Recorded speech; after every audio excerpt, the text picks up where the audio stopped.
They say blood is thicker than water. But what they don't tell you is that blood can also be the sharpest knife that cuts you. My name is Evelyn Cross. I'm 35 years old. And the man who destroyed my career, my reputation, and nearly my sanity wasn't a rival or a jealous colleague. It was my own father.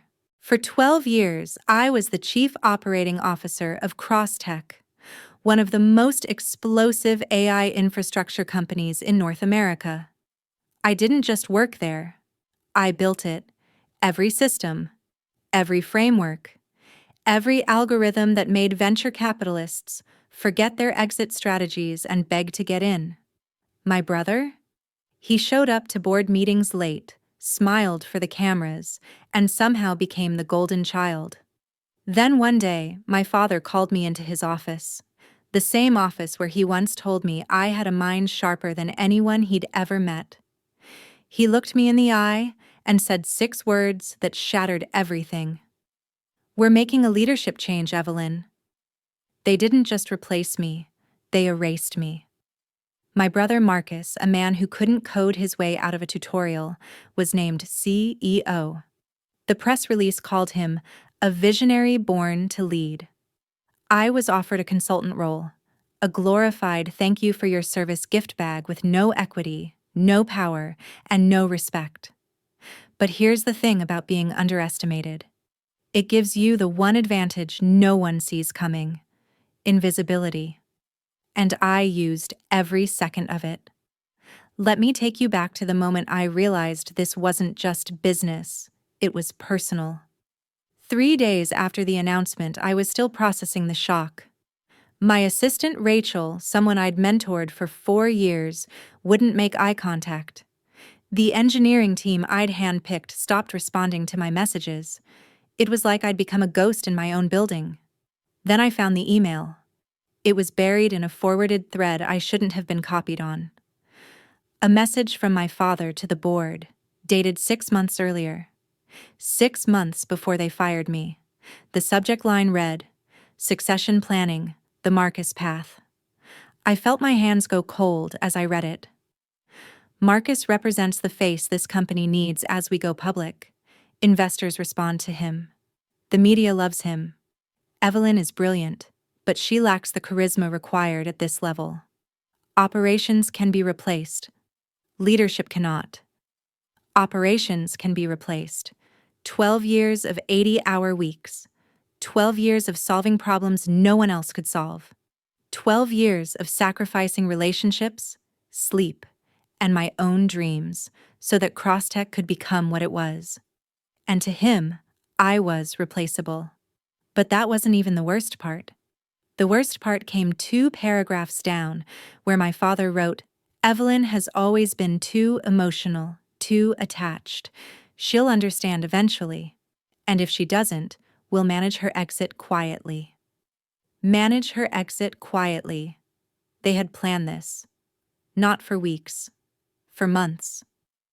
While I was fixing their infrastructure failures, negotiating with suppliers, and pulling all-nighters to hit deadlines, they were drafting my execution. I sat in my office that night, staring at the city lights below, and something inside me shifted. The hurt was still there. But underneath it, something colder and sharper began to grow. Anger. Not the loud, explosive kind, the quiet kind, the kind that plans.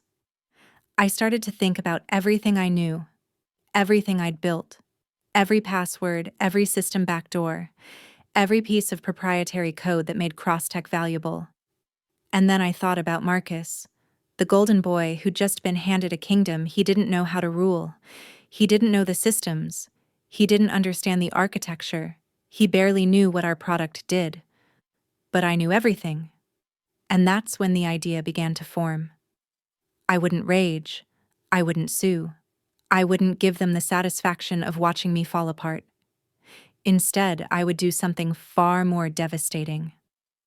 I would let Marcus fail. Spectacularly. Publicly. And I would make sure the whole world knew exactly who was responsible for building the empire he was about to destroy. But I needed to be smart. Calculated. patient. So I accepted the consultant role. I smiled. I played the part of the gracious, mature executive stepping aside for fresh leadership. I sent a company-wide email congratulating Marcus, calling him a bold and inspiring choice. Internally, I was already 3 steps ahead. I began documenting everything. Every system vulnerability I'd quietly patched. Every unfinished project Marcus knew nothing about. Every relationship with vendors, engineers, and clients that depended entirely on my personal reputation. And then, I did something even more dangerous. I started talking to Crosstech's competitors. Not to sell secrets, not yet, but to let them know, very subtly, that I was available, that I was watching, that when the time came, I would be ready. Because revenge isn't about destruction for its own sake. It's about reclaiming what was stolen, your value, your dignity, your truth. And I was going to take back every single piece. But first, I had to watch Marcus try to play CEO. And trust me, that was going to be entertaining. Marcus made his first critical mistake exactly 11 days after taking over. He sent an all-hands email at 6:47 a.m. titled, "New Vision, New Standards." I was sitting in a coffee shop 3 blocks away when I got the notification. I opened it, and I swear I almost laughed out loud. He announced a complete overhaul of our core infrastructure platform, the same platform I'd spent 3 years building. The one that handled 340 million transactions a day without a single failure. He called it outdated and said the company needed to modernize to stay competitive. The kicker? He wanted it done in 90 days. Anyone with even a basic understanding of enterprise software knew that was impossible. You don't rebuild the engine of a rocket ship while it's in flight. But Marcus didn't know that. He just knew it sounded bold, visionary, CEO-like. I watched the replies pour in. The engineering leads were panicking. The CTO, a man named David Park who I'd hired personally, sent a reply marked urgent, trying to explain why this was a catastrophic idea. Marcus replied to him in the thread, in front of the entire company. "David, I appreciate your concerns, but we need leaders who think bigger. If you're not prepared to execute this vision, I'll find someone who is." I took a screenshot of that email. I saved it in a folder I'd titled Evidence. Because here's the thing about Marcus. He'd always had confidence. Our father made sure of that. But confidence without competence is just arrogance with a timer attached. And that timer was ticking. Within 2 weeks, 3 senior engineers quit. Not because they were afraid of the challenge, but because they knew Marcus was leading the company off a cliff, and they didn't want to be there when it crashed. I reached out to each of them privately, not to gloat, but to listen, to let them vent, to remind them subtly that I understood what they were going through. 2 of them asked if I was planning to start my own company. I told them I wasn't sure yet, but I'd keep them posted. Meanwhile, Marcus was giving interviews. CNBC, TechCrunch, Forbes. He talked about disrupting the disruptors and redefining innovation. He wore expensive suits and used phrases like synergistic ecosystem without ever explaining what they meant. The media ate it up, but inside the company, things were falling apart. The infrastructure overhaul was a disaster. Contractors were brought in who didn't understand our architecture. Code was being rewritten without proper documentation. Systems that had run flawlessly for years were now glitching daily. Clients started complaining. Small issues at first, slow load times, minor outages. But then the problems got bigger. One of our largest clients, a financial services firm processing billions in transactions, experienced a 4-hour outage that cost them millions. Their CEO called Marcus directly. I know this because David Park, the CTO, forwarded me the internal incident report. He didn't say why, but I understood. He wanted me to know what was happening. Maybe he hoped I'd come back. Maybe he just wanted someone to witness the collapse. Either way, I had what I needed. Marcus tried to spin the outage as a temporary growing pain. He posted on LinkedIn about how innovation requires courage and how great companies are built by those willing to take risks. The comments were supportive, encouraging, ignorant. But I knew the truth. The board was starting to ask questions. Investors were getting nervous. And my father, the man who'd orchestrated this entire catastrophe, was realizing that his golden boy might not be golden after all. I didn't need to do anything yet. I just needed to wait. Because the best revenge isn't something you inflict. It's something you let happen.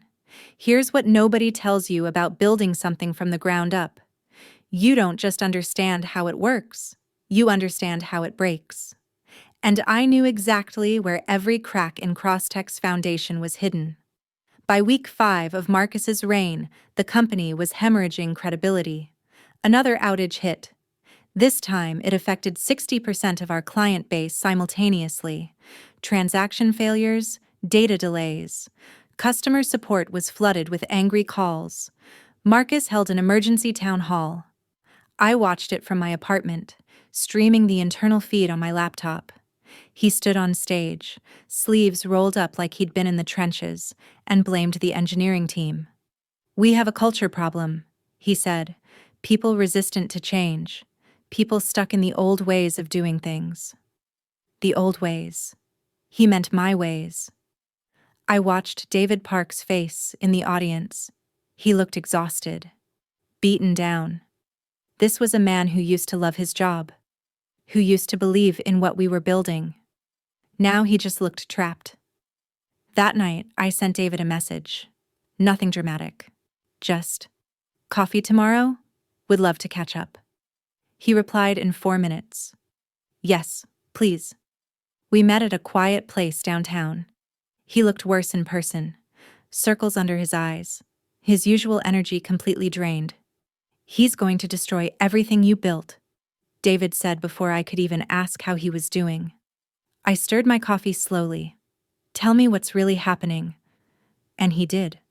Marcus had ignored every warning. He'd brought in a consulting firm, paid them $400,000, and they'd recommended the exact same approach I'd designed 3 years ago. But Marcus refused to admit it. Instead, he pushed forward with his new vision, which was just a broken version of the old one. The infrastructure rewrite was months behind schedule. The new code was riddled with bugs. And because Marcus had fired or driven away everyone who understood the original system, there was no one left who could fix it. "Evelyn," David said, leaning forward, "I need to know. Are you coming back?" I looked at him carefully. Would they even let me? He laughed bitterly. "The board is starting to panic. Your father is pretending everything is fine, but I've seen the internal emails. They're talking about damage control. Some of them are even asking where you went." "And what does Marcus say?" "Marcus says you're not a culture fit anymore." I felt that familiar cold anger settle in my chest. Not a culture fit. In the company I built. "David," I said quietly, "I'm not coming back to save them." His face fell. "But," I continued, "I am going to make sure the truth comes out." I slid a folder across the table. Inside were copies of everything: the succession planning emails, the documentation showing which systems I'd designed, the performance reports proving that every major success in the last decade had my name on it. "What is this?" he asked. "Insurance," I said. "When this all falls apart, and it will, people are going to try to rewrite history. They'll say Marcus inherited a broken company, that I left things in disarray. I need you to make sure that doesn't happen." David stared at the folder, then at me. "You're not just walking away, are you?" I smiled. Not a happy smile. A knowing one. "I'm letting them bury themselves. But when the time comes, I'm going to make sure everyone knows who handed them the shovel." He nodded slowly. What do you need from me? Just keep doing your job. Document everything. And when the board starts looking for someone to blame, make sure they're looking in the right direction. We shook hands, and I walked out knowing I'd just activated the first piece of my plan. The truth was my weapon, and I was about to load it. It took exactly 73 days for everything to implode. I wasn't even surprised when I saw the headline on TechCrunch: CrossTech faces major service crisis as clients flee to competitors. The article was brutal. It detailed the outages, the client losses, and the growing concerns about leadership. There was a quote from an anonymous source inside the company.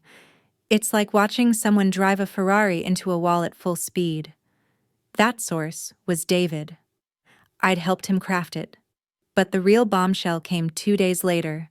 One of CrossTech's biggest clients, a multinational logistics company, publicly announced they were terminating their contract and switching to a competitor. Their CEO didn't hold back in the press release. "We require partners who prioritize reliability and expertise. Unfortunately, CrossTech no longer meets that standard." That one statement triggered a chain reaction. 3 more major clients announced they were reviewing their partnerships. The stock price, which had been climbing steadily during my tenure, dropped 22% in a single day, and then the board called an emergency meeting. I knew because David texted me, "They're in full panic mode. Your father looks like he aged 10 years. Good. Marcus tried to control the narrative. He posted a LinkedIn statement about temporary challenges and staying the course. He did another interview, this time with Bloomberg, where he blamed the engineering team again. "We're dealing with legacy systems that weren't built to scale," he said on camera. "My sister did great work in her time, but the company has outgrown those early foundations." I was in my living room when I watched that interview. He blamed me. On national television, he blamed me for his failures. I should have been furious. But instead, I felt something else. Clarity. Because now he'd given me the opening I needed. I spent the next 3 days preparing. I pulled together every piece of documentation I had: system architecture diagrams with my name on them, patents I'd filed, performance metrics showing 0 major outages during my tenure versus 7 in Marcus's first 2 months, client testimonials praising my leadership. And then I did something I'd been avoiding. I scheduled a call with Rebecca Chen, a senior reporter at the Wall Street Journal who'd covered CrossTech for years. "Evelyn," she said when we connected, "I was wondering when you'd reach out. You've been following the CrossTech situation? Everyone has. It's a train wreck. And your brother's interview last week was interesting. He seemed to suggest you left the company in rough shape." "That's not what happened." "Then what did happen?" I paused. This was the moment. Once I said it out loud, there was no going back.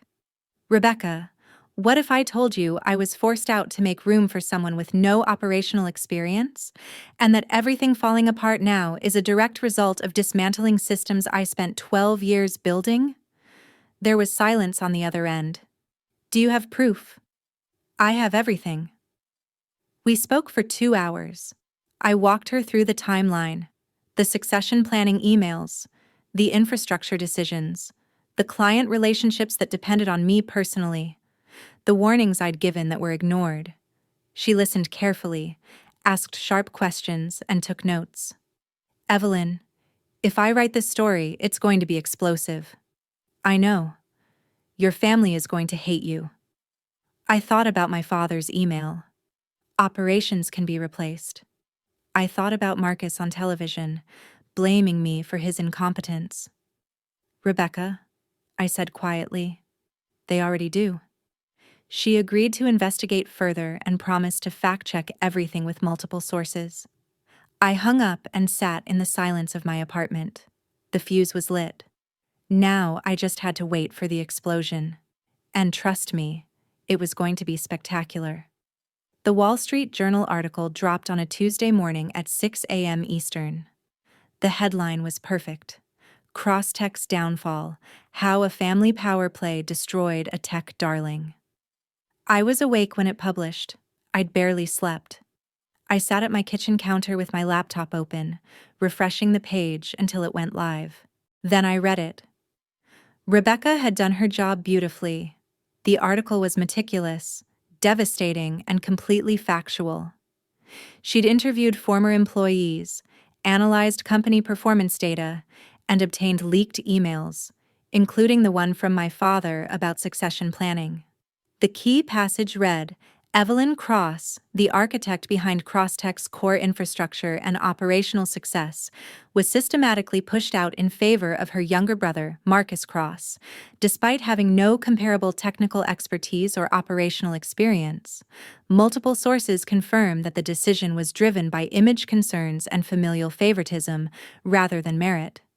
Since Marcus Cross assumed the role of CEO, the company has experienced unprecedented service failures, client defections, and a 34% drop in stock value. It included quotes from David Park, speaking on the record now. Evelyn built the engine that powered this company. Removing her was like removing the foundation and expecting the building to stand. And then came the most damaging part. Rebecca had found 3 former board members willing to speak anonymously. One said, "We were told Marcus was being groomed for leadership, but there was never any evidence he was ready. The decision felt predetermined regardless of performance." My phone started exploding at 6:17 a.m. Text messages, emails, voicemails. Most from people I hadn't heard from in months, suddenly wanting to check in and hear my side. But the message I was waiting for came at 7:03 a.m. It was from my father. "We need to talk. Now." I stared at those 4 words for a long time, then I deleted the message. By mid-morning, the story had gone viral. Twitter was on fire. LinkedIn was flooded with hot takes.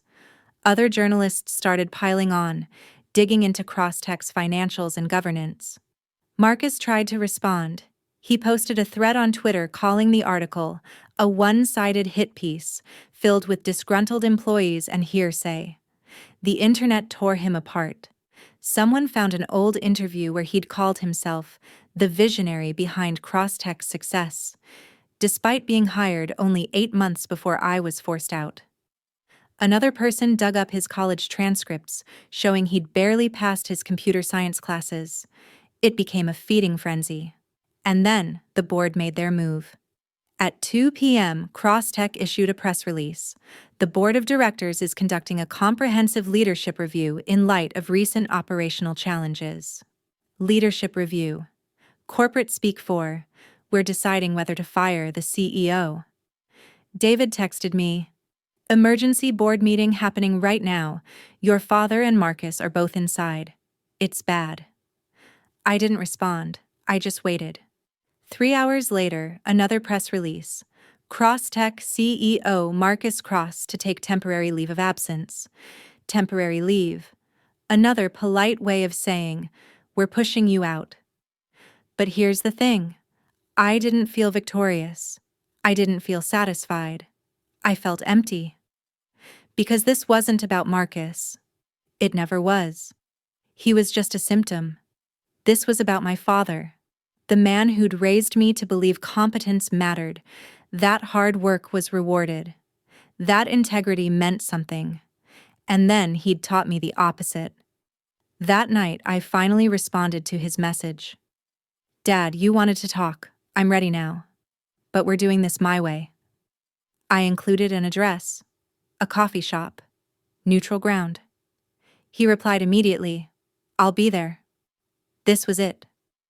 The confrontation I'd been avoiding, the one I'd been building toward, and I was ready. My father arrived exactly on time. He always did. He looked older than I remembered, thinner. The confidence that usually radiated from him seemed dimmed, replaced by something I'd never seen before: uncertainty. He sat down across from me without ordering anything. For a moment, neither of us spoke. "You destroyed him," he finally said. His voice was quiet. controlled. No, I replied calmly. I told the truth. Marcus destroyed himself. You went to the press. You leaked private communications. You humiliated this family. I felt the anger rise, but I kept my voice steady. You fired me. You erased 12 years of my life so Marcus could play CEO. You told the board I was too emotional, too replaceable. You planned my exit for 6 months while I was working 80-hour weeks to keep your company alive. He looked away. It wasn't personal, Evelyn. Not personal. I leaned forward. Dad, you're my father. You chose him over me. Not because he was better, not because he earned it, but because he looked the part. Because he smiled for the cameras. He's your brother. And I'm your daughter. The words hung in the air between us. You have no idea what it's like, he said quietly, to build something and know you have to let it go, to choose who carries it forward. You're right. I don't know what that's like, because you never gave me the chance. He finally met my eyes. I thought Marcus could take it further. I thought he had something you didn't. What? Charisma? A better smile? Ruthlessness, he said. I froze. You care too much, Evelyn. You always have. You care about the people, the systems, the integrity of the work. Those are strengths in an operator, but they're weaknesses in a leader. Marcus doesn't care. He does what needs to be done. I stared at him, stunned. So you punished me for having a conscience. I prepared the company for the reality of business. And how's that working out? He didn't answer. I stood up. You want to know the difference between me and Marcus? I built something that lasted. He destroyed it in 73 days. You chose image over substance, and now you're paying the price. Evelyn, wait. I stopped. The board wants you back. I turned slowly. They're offering you CEO. Full equity restoration, a public apology, whatever you want. For a moment I imagined it, walking back into that building, taking the corner office, fixing everything Marcus broke. But then I thought about the last 3 months. The freedom, the clarity, the knowledge that I didn't need Crosstech to prove my worth. No, I said. What? I don't want it. Evelyn, be reasonable. I am being reasonable. You taught me that I'm replaceable, remember? So replace me. You're making a mistake. No, Dad. You made the mistake. I'm just choosing not to fix it for you. I walked toward the door, then paused. For what it's worth, I didn't do this for revenge. I did it because I needed you to see what you threw away. I needed the world to see it. And now that they have? I looked back at him one last time. Now I'm free. I walked out of that coffee shop and didn't look back. 3 weeks later, I launched my own company. 5 of Crosstech's best engineers joined me. We're building something new, something better. And this time, I'm building it on my terms. My father calls sometimes. I don't answer. Marcus sent an apology email. I deleted it. Because some betrayals don't deserve forgiveness. They deserve to be left behind. So here's what I learned from all of this. Revenge isn't about destruction. It's about reclaiming your truth. It's about refusing to let someone else's narrative define who you are. My father thought he could erase me. He thought competence without charisma was worthless. He was wrong. Today, my company is valued at $40 million. We're profitable. Our clients trust us. And I wake up every day knowing I built this without compromise. Crosstech? They're still recovering. Marcus quietly resigned 4 months ago. My father stepped down from the board. The company exists, but it's a shadow of what it was. And me? I'm no longer angry. I'm grateful. Because that betrayal taught me something invaluable. Your worth isn't determined by who chooses you. It's determined by what you choose to build when they don't. If this story resonated with you, don't forget to subscribe to the channel and hit the bell icon for more shocking real-life stories about betrayal, redemption, and the power of resilience. Get ready for the next story. It will be even more shocking. But remember this: the best revenge is becoming someone they can't ignore. And I did exactly that.